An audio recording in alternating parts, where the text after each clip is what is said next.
ikkita qizi borlarim jannatga tushadimi?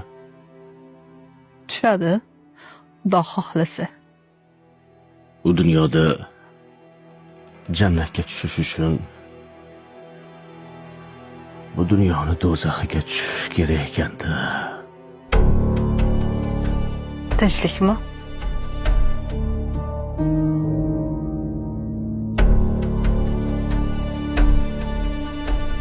Ikkita qizim bor. Kattasi 16 yosh. Kichigi 12 yosh.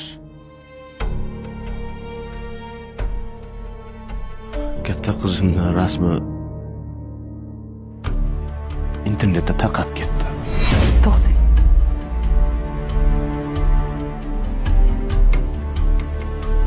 Erkak kishidan, ayniqsa otadan bunaqa gapni eshitolmayman. Ayolingiz bormi? Bor. Iltimos, ayolingiz bilan qizingiz kelsin. Qizim o'zidan 4 yosh katta bir bola bilan gaplashib yurardi. U qizimdan behayo rasmlarini yuborishini so'ragan. Qizim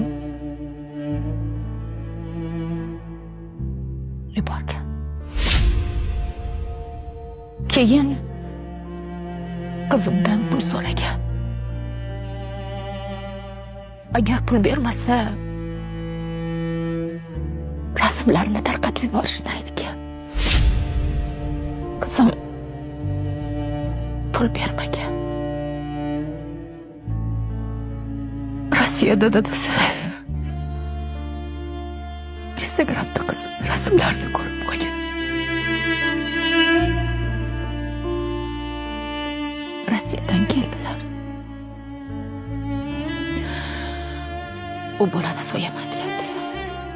Qizingizdagi o'zgarishlarni sezmadingizmi? Nega unga o'z vaqtida e'tibor bermadinglar? E'tibor? Qanaqa e'tibor?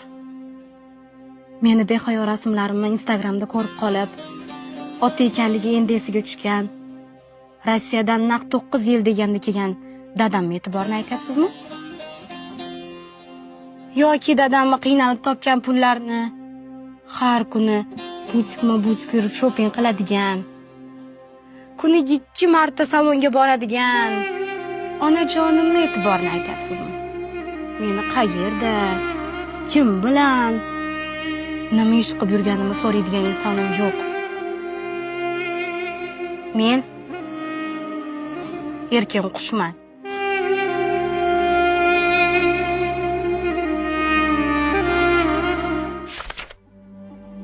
Xo'p, Chorapa. Ayb kimda mana shu vaziyatda?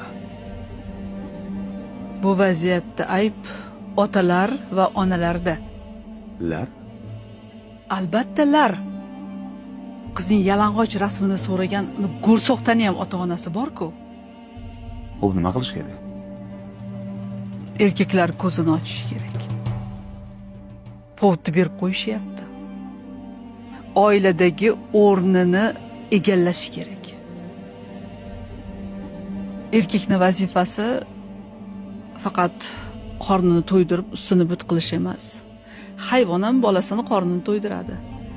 Erkak oilada asosiy tarbiyachi bo'lishi kerak.